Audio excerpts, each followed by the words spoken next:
everyone. Welcome to Mission to Inspire. My name is Shola, and I'm joined here today by Kim. Hi, Kim. How are you? Shola, I'm doing great. How are you? I'm good. I'm good. Good, good. Thank you so much for joining us today. Oh my word, it's my pleasure. I've been so looking forward to this. I have to say, your podcast is so inspirational. Everybody should have it on their podcast list. You're nominated for Woman of the Podcast World. Like, you should win that prize. You're so good at what you do. And thank you so much for this opportunity. Oh my God. Thank you so much for coming on our show. And thank you for those inspiring words that you've just said about me. Thank you so much. All true. All true. Today, we'll be talking about your transformative journey of faith and resilience.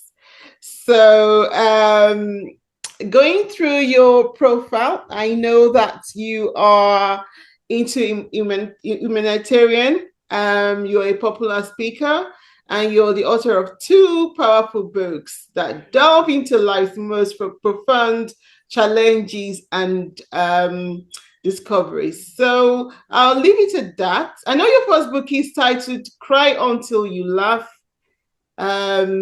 And then the second one is Love Is. Is it Chronicles Are Yellow? Okay.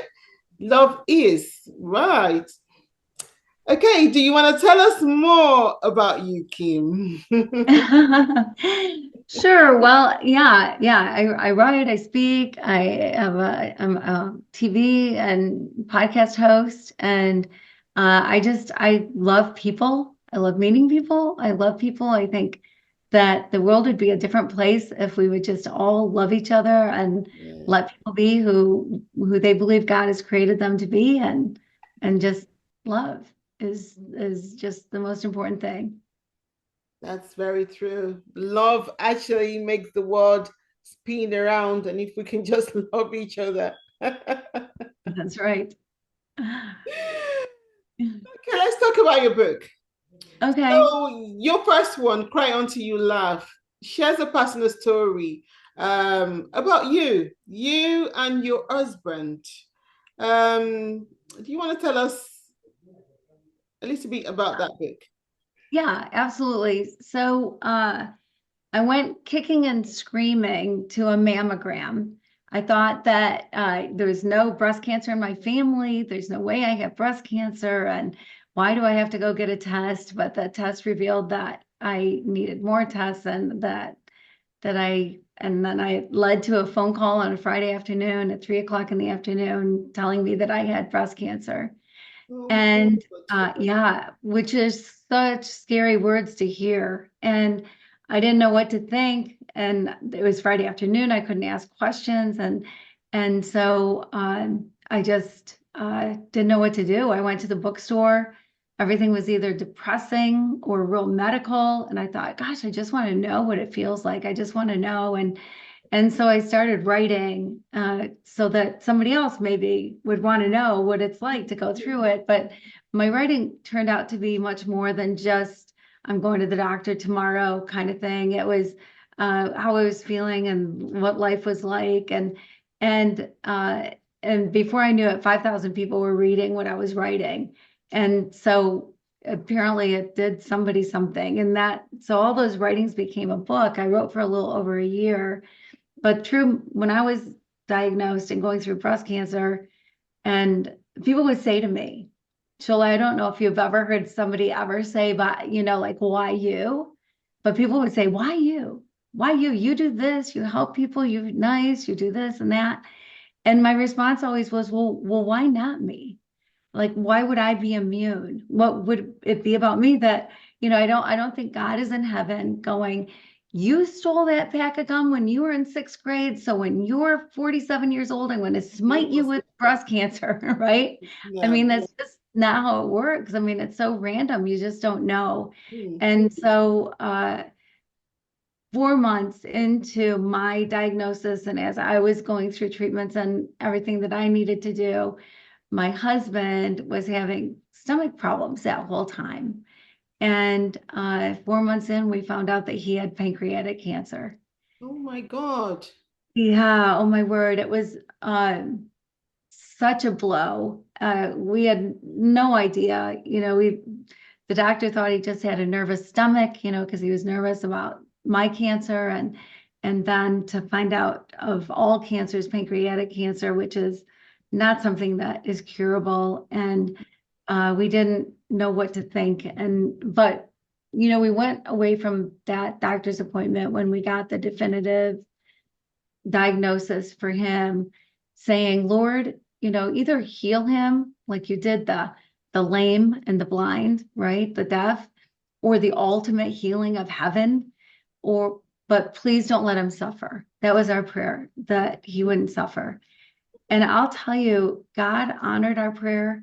The doctor thought that he'd live. He was 51 and he was real fit, 6'3", 175 pounds, very active, and ate very healthy, although he thought that donuts were the fifth food group. Mm. So he did eat some unhealthy stuff, I guess. But he was a healthy guy. So they thought, he's going to outlive the odds as far as timing goes. And we just stayed home together and we had such a great time. We had this incredible 6 weeks together where he wasn't suffering. He didn't have pain. God just totally honored our prayer. And then on a Sunday morning, I woke up. Because he made a noise, a sound. And so I was on high alert. I woke up and he was in so much pain. Oh my God. Mm. Yeah. So I called the hospice nurse who came over right away, and she gave him some more morphine, and he was sitting on the side of the bed because it hurt to lay down. So I was behind him holding him to make sure he's not going to fall off the bed. And the hospice nurse was in our room with us, and she's on the phone and she's ordering a commode and a hospital bed and whatever. We didn't have any equipment, up until that moment. We were just living life. And I said, gosh, should I call my kids? And Mm. she said, no, no, no, you've got time. You've got plenty of time. Don't worry about it. But I could feel his pain. I mean, I could just feel his agony. And so a couple minutes later, I said, are you sure I shouldn't call my kids? And she said, no, no, no, you've got weeks, maybe a couple months. You've got plenty of time. Don't worry about it. But because we were so in tune, and because I felt him so strongly, I whispered in his ear and I just said, baby, just go. And that was it. He took his last breath. And then he was gone. Oh my God. I'm sorry to hear. Yeah. Yeah. I'll tell you, my husband was a wonderful man and we had a great marriage. We laughed a lot. We traveled, we did things, we worked together, we coached together, we did everything together. Mm. He was a great guy. He was the guy who would get up at 5 o'clock every morning and be on his face before God. He was praying and reading the Bible, had a devotional. And so I was 47, he was 51. You think that you're going to be in your 90s, rocking on a porch, sipping lemonade someday, right? I mean, that's Mm. that's what you think is going to happen. Mm-hmm. And so never did I think that at 47 years old, I was going to be without the love of my life. But I couldn't begrudge him. Like he ran the race. Like I know he got to heaven and Jesus said, well done, good for you. Like, and I say good for you. Like he's in heaven, the ultimate, right? Like he never has to pay another bill and he's never going to get sick again. And so I say, good for him. It stinks for me, but good for him. And so then you make life what you make it. You get to choose how you're gonna live, right? And so I was writing during that whole time. So I wrote about a whole year, and that's crying until you laugh, because I think that's what you have to do is yes, you mourn and you grieve 100%, but come to a point where you can laugh again Yeah. and be back into life again. Mm. But then at that moment too, you two had cancer. Yes, yes, So how yeah. did you deal with it? I'm not real sure. I mean, you just do, I guess. I mean, because you don't have a choice. I didn't have a choice. And so I'd been through a lot of my stuff already when he passed away. Mm. And I had a couple surgeries left after. I had some stuff left to do yet. Mhm. But I have a great family and friends and such a wonderful support system that they rallied around me and were so supportive and so wonderful that I was never in the hospital alone.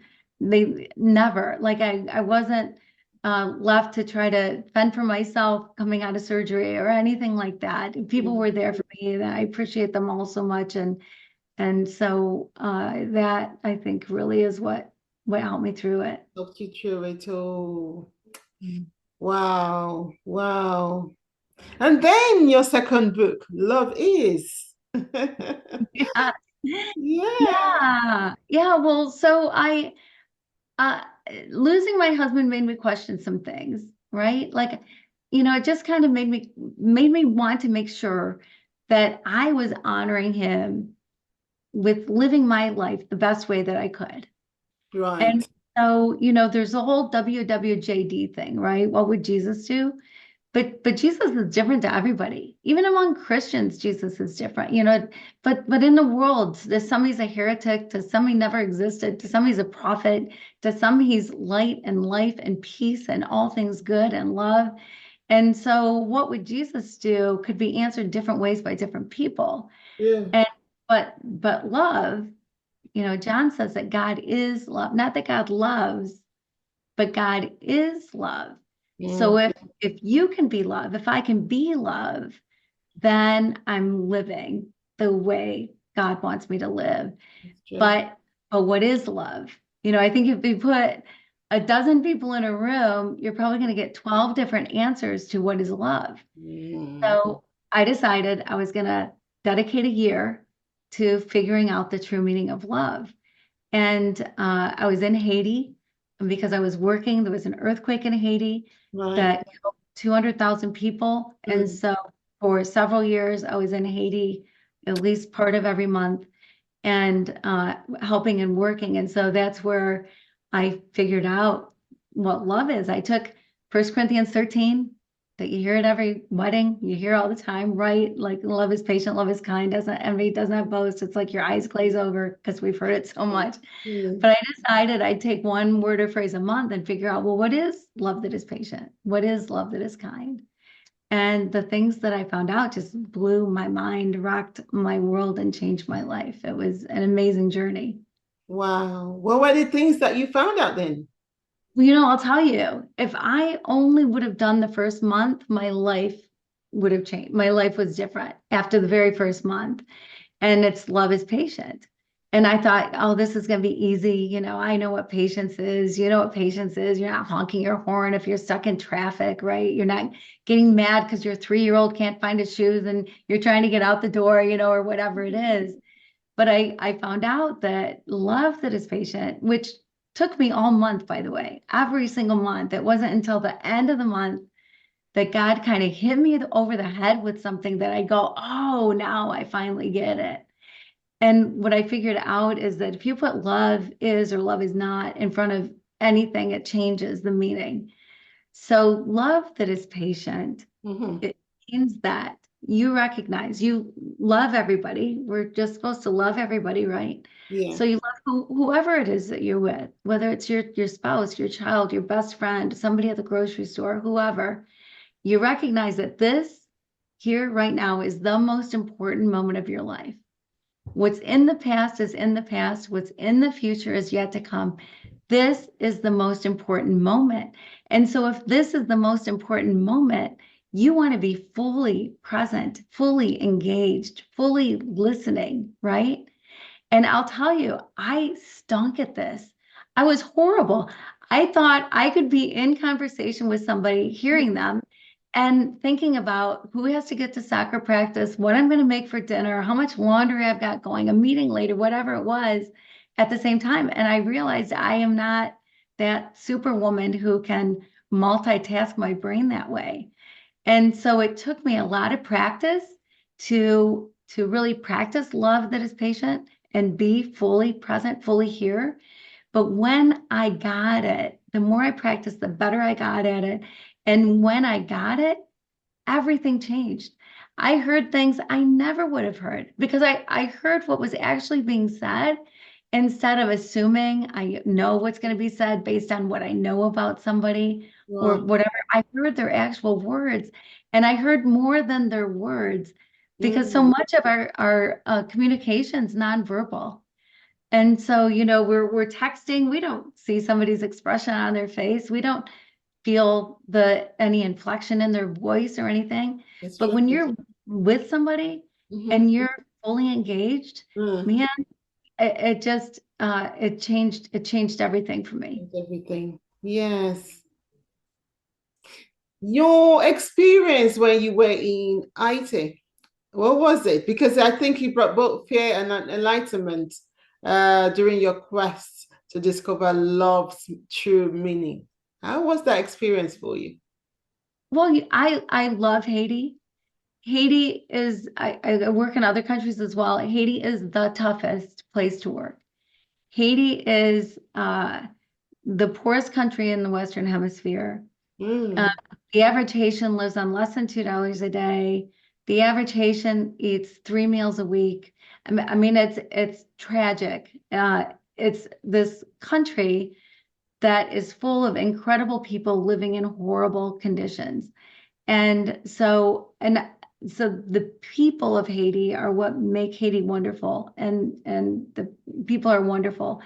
And so it was interesting because it's a whole different life over there, than it is in my comfortable home and my, with heat and air conditioning and electricity. A lot of Haiti doesn't even have electricity, and so I had experiences that were way different than anything that I ever would have experienced had I done this book at home or really anywhere else. Like, for instance, I was working on Love Keeps No Record of Wrongs, and I was dreading that one mm, because I thought, well, you might forgive people, but you don't forget the things that happened to you, right? that's true. So that month, I'd gotten a phone call from a pastor in the U.S. who wanted to learn about this water project I was working on in Haiti and asked if I'd meet him there and show him. And so he brought 7 other people. So there were 8 men from the U.S. and I had 2 Haitian friends, both men that came along to translate, and they knew the water project inside and out. And we drove out into the countryside to where we were going to stay and work. And so there were 8 American men, 2 Haitian men, and me. Mm-hmm. And we got to where we were staying, and there were 2 rooms, and each room had 4 twin-size beds. Mm, And but I thought, well, it's gonna be okay. I mean, all you do is sleep in there. It's so hot in Haiti. It's not like you're going in to read or anything. You go in at the end of the night to go to bed. And I thought, well, we can move stuff around. We brought a couple mats and we brought an air mattress, and it'll be okay. So we no sooner take this short tour of where we're staying, and the head pastor had contacted me, called me aside. He's like, Kim, can I talk to you? And mm-hmm. I'm like, sure. And he said, did you see the rooms? And I'm thinking, buddy, there's nothing else to see. Like, this is a little place. And then I thought, oh, he's going to think I want my own room. So I'll just say, well, it's okay. I'll just sleep outside. And he'll go, no, no, no. If anyone should sleep inside, it should be you. And then I'll say, well, I don't care if there's other people in my room. And he'll say, oh, well, that's good because we only have so much space. So I said, well, it's okay. I'll sleep outside. And he said, oh, good, good. Because we've got men on this trip that would not feel comfortable with a woman in their room. And I was like, oh my gosh, I just volunteered to sleep outside. I somehow have to sleep Even outside though, yeah. with snakes and tarantulas and chupacabras, or I don't know, whatever's lurking in the bushes of Haiti, sleep on the ground outside on the dirt. But I had to figure it out. I volunteered to do it. And so I saw this piece of wood and I thought, well, if I sleep underneath that, at least if it rains, maybe I'll be okay. And Mm-hmm. I was so afraid.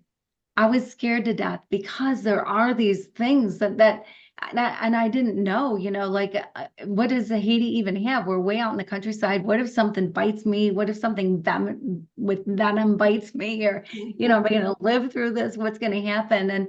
And so I went to bed the first night, blew up the air mattress. The air mattress held air for about an hour, and then I'm on gravel.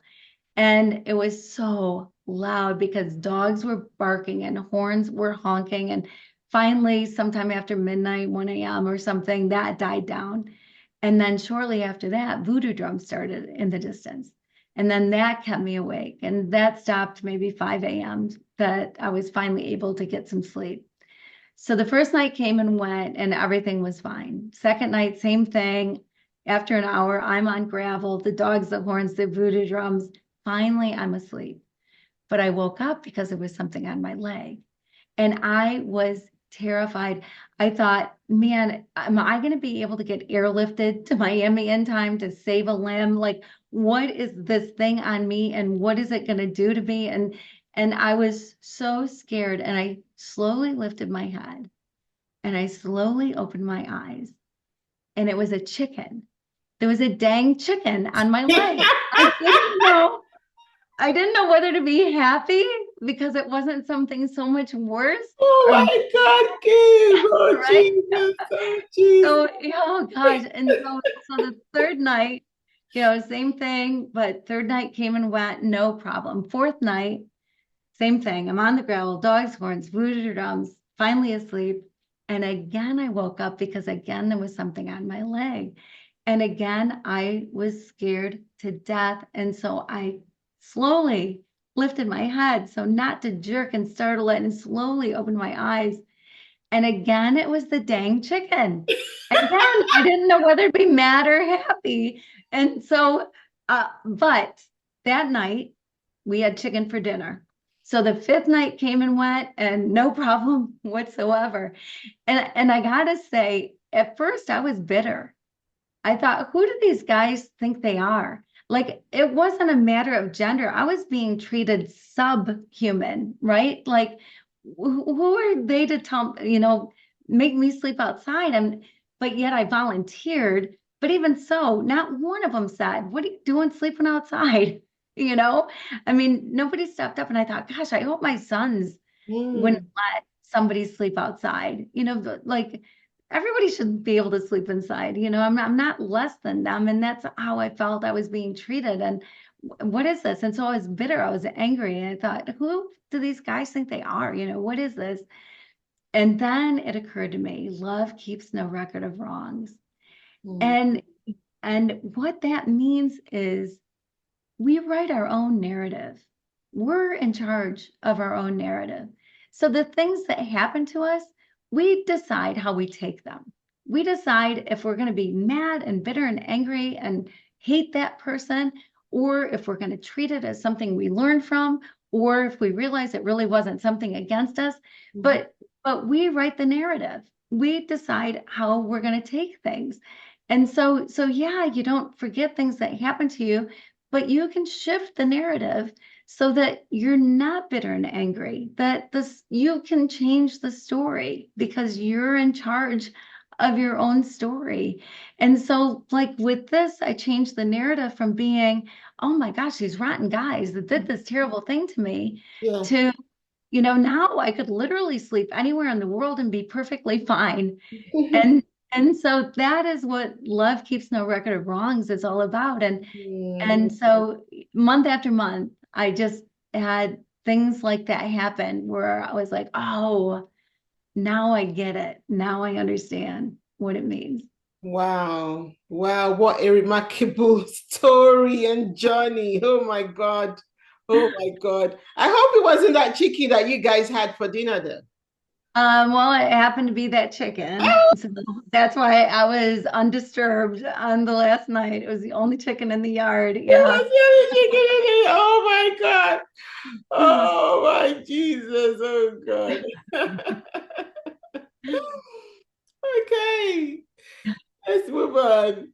As the director of the humanitarian organization, how do you balance your mission to help others with their personal life lessons, that you've learned about love and loss and resilience?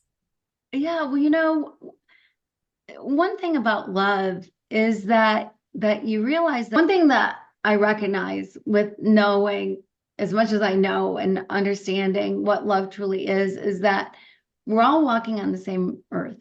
We all have our feet on the same ground and we are all equal. We are all masterpieces. I think about like the Mona Lisa sometimes. Like if that ever went up for auction, who knows how much Elon Musk or Jeff Bezos or whoever is super wealthy would millions and millions that they would pay for it, right? And it's because it's a one of a kind masterpiece Mm, made, right? And that's what you are. You're a one of a kind masterpiece. Nobody ever will be like you. There's never been anybody like you. You are one of a kind. You are the only one of you mm, created in God's image. And so you are special, unique. And so every single person, when love recognizes that every single person is this one of a kind masterpiece. And so it's in working in Haiti and other places that I work, it's never walking ahead of people saying, I know the way, I know what you need, because I don't. I mm. don't. I'm not Haitian. I don't understand the culture like someone who lives in Haiti or the language like someone who, lives in Haiti. Yeah. And so I walk alongside Mm, and say, how can I help you? What is your dream to help people in your own country? mhm, And what can I do to help you to help people in your own country? And I think relationships are just different when you're not pushing your own agenda, but you're listening and really engaged and really wanting, desiring the best for everyone, and just wanting to help come from a place of service rather than a place of giving direction. That's true. That's true. That's true. And learning from your own personal life experience anyway, anyone listening in, yeah, would be able to draw, some tips from that on how to love. Yeah. Because your journey is remarkable, to be honest. Very remarkable. In a world filled with pain and uncertainty, well, this world that we live in is filled up, with uncertainty. What advice would you give to someone struggling to understand or accept love in their own life? I would say that the first thing you need to do really is recognize you who you are. That you are like we said, a one of a kind masterpiece that when you look in the mirror, you love who's looking back at you. You need to love yourself. Mm, I kind of think of it like if somebody made this delicious apple pie and it looked beautiful and they worked so hard on it, right? And they can't wait to give it to you. Like it's just perfectly done.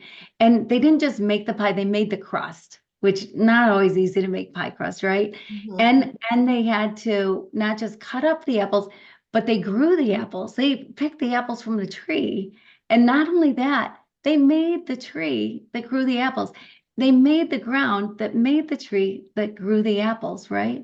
So that's God giving us this incredible apple pie, right? This incredible thing, his creation. And if we say, man, that pie just doesn't look good, there's just something wrong. That pie doesn't taste good.